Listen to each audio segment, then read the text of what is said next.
தனக்கு 4 ஃபாலோயர் இருப்பான் அப்படிங்கிறதுக்காக திடீர்னு இது வந்து அர்ப்பனுக்கு வாழ்வு வந்தால் அடுத்த அதை கொடை பிடிப்பாங்கிற மாதிரி 4% ஓட்டு வந்த உடனே தலைகளாக குதிக்கக்கூடாது. இந்த சேட்டையெல்லாம் இனிமேல் தமிழ்நாட்டில் பண்ண முடியாது. நீ வந்து கல்லை இறக்குறது மட்டும் இல்லாம போலீஸ் வந்தா அருவாள் வெட்டுன்னு எடுத்து காட்டின என்ன அர்த்தம்? இனி எந்த இடத்துலயாவது வந்து நீ நீ ஒரு வந்துக்கிற ஊருக்கு 100 அருவாளோட வர்றதுக்கு பானை உடைக்கிறது ரெடியாக்குறாங்க. நீ கல்லை விறக்கிறதுக்கு வந்து நீ பாதுகாப்பு கொடுக்கறதுக்காக வந்து நீ அருவாளை தூக்குனா ஊருக்கு 100 அருவாள் வந்து பானை உடைச்சு விடுறதுக்கு தூக்குனா என்ன ஆகும்? சீமான் வந்து தன்னை திருத்திக்கணும், இல்லைன்னா திருத்தக்கூடிய சூழ்நிலை வரும், திருத்தப்படுவார். இனி தமிழ்நாட்டில் இந்த மாதிரி எங்கேயாவது வந்து பண்ணிப்பாங்க. அவர் சவா இருந்தனா நான் இந்த மரத்தில் ஏறேன்னு சொல்லி ஏறிட்டோம், அப்புறம் நாங்கள் பார்த்துக்கோம். அன்னைக்கு தான் இருக்குது. சீமான் வெட்ட வெளியில பனைமரத்தில் ஏறி கல் இறக்குந்தாக அவர் சொல்றார். கல் அது வந்து அதுக்கு வந்து முதல்ல வழக்கு போடணும், அவரை கைது செய்யணும். சமூகத்தில் போக்கிரித்தனத்தையும் அயோக்கியத்தனத்தையும் பொல்லாத விஷயங்களையும் பொது வெளியில ப்ரொமோட் பண்றது. மீண்டும் கல்லையும் கொண்டே கொடுத்து கள்ளச்சாராயத்தையும் காய்ச்சி வச்சு அவன் நிரந்தரமாக அடிமைப்படுத்திருக்க திட்டமா? அப்ப யாருடைய கைக்கூலியை நீ செயல்பட விரும்புற? நீ டாஸ்மார்க் மூடணும்னு சொல்ற போது உன்னை கள்ளுக்கடையை ஒன்று திறந்து விட்டா இதுக்கு விடிவுகாலம் எப்ப வருது? அப்ப இந்த மக்களை நிரந்தரமாக கல்லை குடித்து அவர்களை மயக்கி அடிமைப்படுத்திக் கொள்ள வேண்டும் என்பதுதான் இவருடைய நோக்கமா இருக்குதா? யாராவது ஒரு மருத்துவர் வந்து கல்லு குடிங்க, இந்த வியாதிக்கு இது கல்லுன்னு சொல்லி ஒரு நல்லாச்சாமியும் ஒரு பொல்லாச்சாமியும் பேசுறத வச்சுட்டு ஒரு அரசியல் கட்சி நடத்த ஒரு தலைவர் வந்து தமிழ்நாட்டில் கல் உணவுன்னு சொல்றது எந்த விதத்தில் நியாயம்? கனடாவில் கஞ்சா வந்து அனுமதிச்சிருக்கிறாங்க, ஜெர்மனியில் அனுமதிச்சிருக்கிறாங்க, ஏறக்குறைய 20க்கும் மேற்பட்ட நாடுகளில் கஞ்சா வந்து அனுமதிச்சிருக்கிறாங்க. அந்த நாடுகளெல்லாம் கஞ்சா இருக்கிறது, என்னுடைய தமிழ்நாட்டில் என்னுடைய தமிழ் தேசத்தில் ஏன் வந்து கஞ்சா இல்லை? கஞ்சா விளைவி பொண்ணு சீமான் போனால் போலீஸ் கையெட்டி நிற்குமா? சீமானுக்கு தெரிந்தோ தெரியாமலோ அந்நிய நாட்டில் இருக்கக்கூடிய வெளிநாட்டில் இருக்கக்கூடிய ஈழத்தமிழ் சகோதரர்கள் பணம் அனுப்புறீங்க, தயவு இருந்து இது நல்லது கிடையாது. உங்களுடைய பணத்தால் தான், அதை வச்சுட்டு தான் சீமான் வந்து அரசியல் நடத்துறாரு, அதை வச்சு தான் தமிழ்நாட்டு மக்களுக்கு எதிராக பண்றாரு. தமிழ் தேசியம் பேசிட்டு அவர் வந்து கழு தேசியமும் சாராய தேசியத்தை வந்து உருவாக்குறதுக்கு வந்து செய்கிறாரு. அதனால ஈழத்தமிழ் சொந்தங்கள், நீங்கள் கஷ்டப்படுகின்ற பொழுது உங்களுக்காக நாங்கள் கை கொடுத்தவர்கள் நாங்கள். நாம் தமிழர் கட்சி என்னுடைய சீமான் அவர்கள் கடந்த வாரத்தில் கல் ஒரு உணவு, அது எங்களுடைய உரிமை என்ற ஒரு முழக்கத்தோடு தூத்துக்குடி மாவட்டம் திருச்செந்தூர் அருகே இருக்கக்கூடிய பெரியதாளை என்ற கிராமத்தில் அவரே பனையேறி கல் இறக்கும் என்ற ஒரு போராட்டத்தை அறிவித்து இருந்தார். இந்த செய்தி எங்களுக்கு தெரிந்த உடனேயே நாங்கள் வந்து உடனடியாக நான் வந்து கல் உணவல்ல, அது ஒரு விஷம் என்று வந்து என்னுடைய முகநூலில் பதிவு செய்ததோடு தமிழ்நாட்டில் கூடிய அனைத்து மாவட்டங்களிலும் புதிய தமிழகம் கட்சியின் சார்பாக இந்த மாதிரி வந்து கல் உணவு என்ற ஒரு தவறான பிரச்சாரத்தை ஒரு இயக்கம் மேற்கொள்ளுகிறது. அது உணவு அல்ல, அது ஒரு மது. மேலும் வந்து எப்பொழுது வந்து டாஸ்மார்க், அதாவது IMFL இந்தியன் மேடு ஃபாரின் லிக்கர் என்று தமிழ்நாடு அரசால் அது வந்து கொண்டு வரப்பட்டதோ அப்பொழுதே பனை மற்றும் தென்னை மரங்களிலிருந்து கல் இறக்குவதற்கும் அதே போல சாராயம், நாட்டு சாராயம் காய்ச்சுவதற்கும் முற்றாக தடை செய்யப்பட்டிருக்கிறது. எனவே ஏற்கனவே கல் இறக்குவதற்கு தடை செய்யப்பட்டிருக்கக்கூடிய வேளையில் திடீரென்று தமிழகத்தில் இருக்கக்கூடிய அனைத்து அரசியல் கட்சிகளுமே, பெரும்பாலான அரசியல் இன்னைக்கு இருக்கக்கூடிய ஆற்றக்கூடிய திராவிட முன்னேற்ற கழகத்தினுடைய தலைவர், தமிழ்நாட்டுடைய முதலமைச்சராக இருக்கக்கூடிய ஸ்டாலின் அவர்களே 2011-12 நாங்கள் எல்லாம் ஒன்று சேர்ந்தே வந்து தமிழ்நாட்டில் பூரண மதுவிலக்காக போராடி இருக்கிறோம்.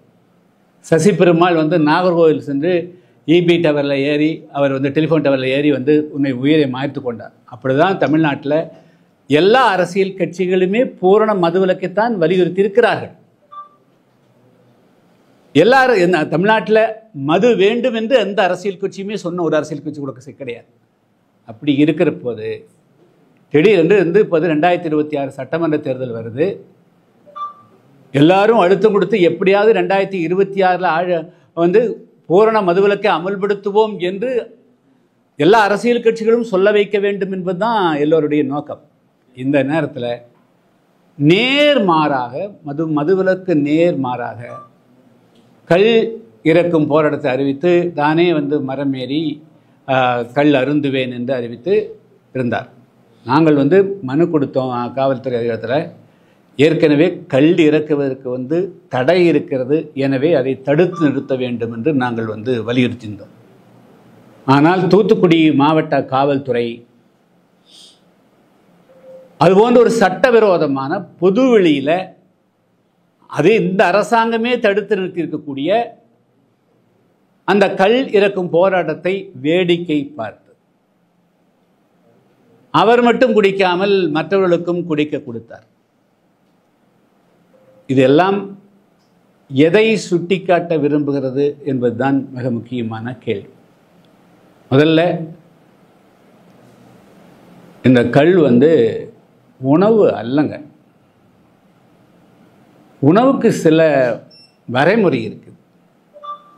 எல்லாவற்றையும் உணவாக எடுத்துக்கொள்ள இயலாது. மிருகங்களும் கூட புலியை பசித்தாலும் கூட புல்லை தின்பது கிடையாது. ஆடு பசித்தாலும் இன்னொரு ஆட்டையோ மாட்டையோ கடிச்சு தின்னார். எல்லாம் அவருக்கு இலக்கணம் இருக்குது.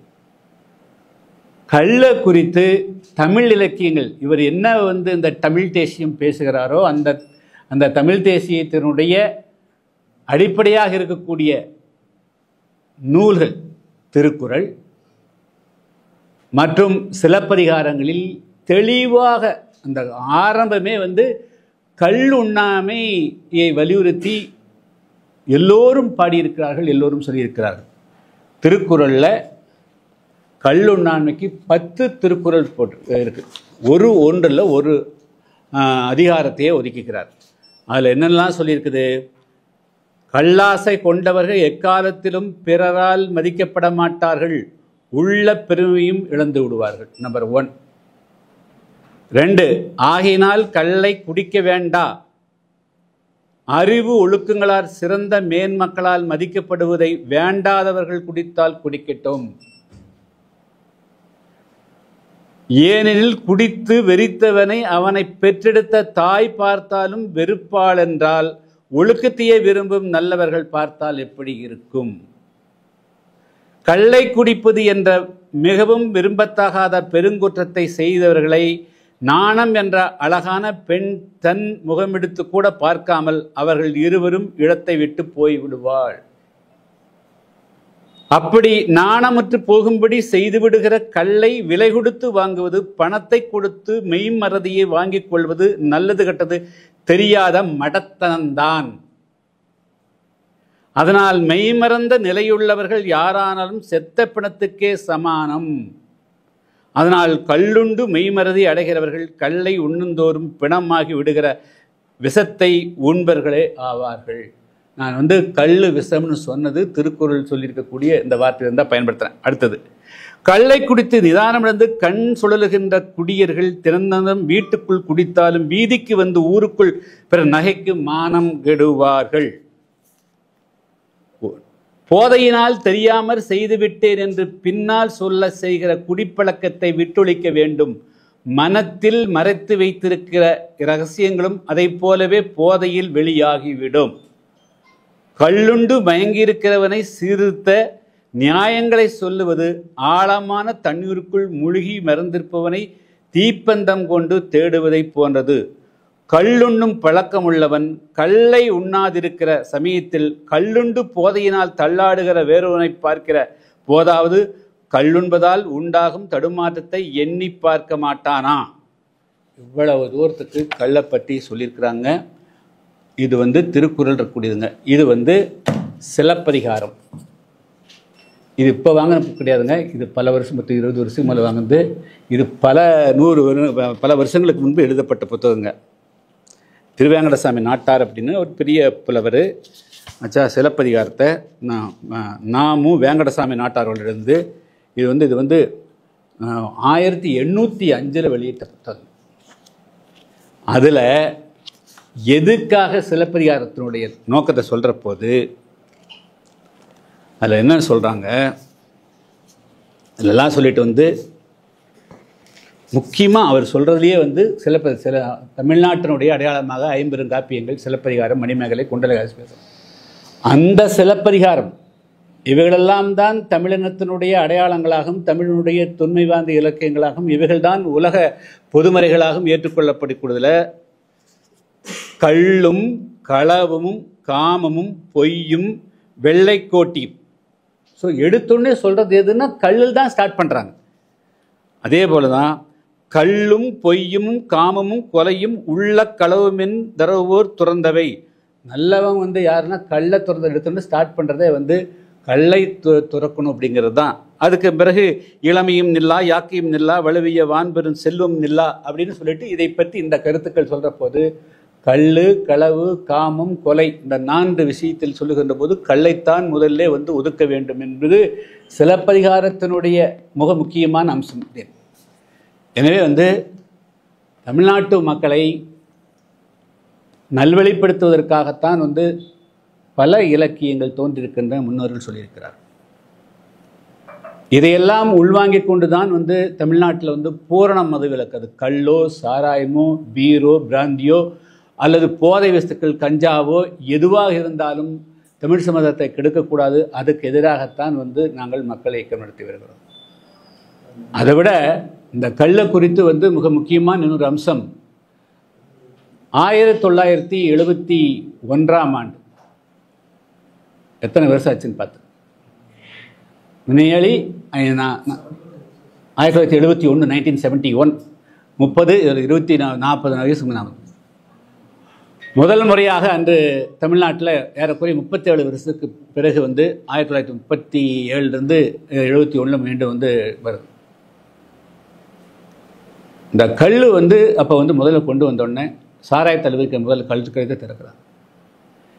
எந்த ஒரு வந்து மலிவான பொருளாக இருந்தாலும் அது வந்து சாதாரண ஏழை எளிய மக்களிடத்தில் வந்து போய் சேர்ந்துருங்க. எனக்கு கோயம்புத்தூர் மாவட்டங்கிறது உங்களுக்கு தெரியும்.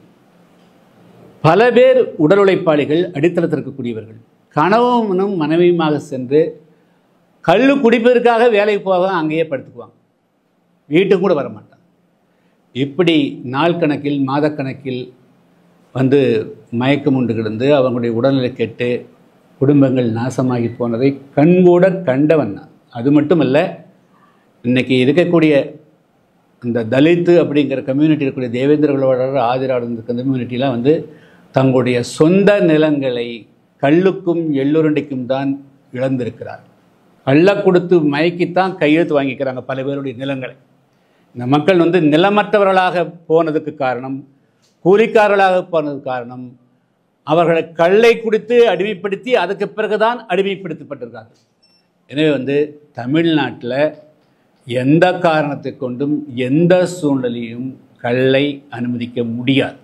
அதுக்காக சாராயத்தை வீர அனுப்பினால் பொருள் கள்ளை அனுமதிக்க முடியாதுன்னு சொன்னால் மற்றதும் அதுக்குள் வந்து அது ஒரு குறியீடு, அவ்வளோதான், அனுமதிக்க முடியாது. இன்றைக்கி வந்து தேதி வந்து 19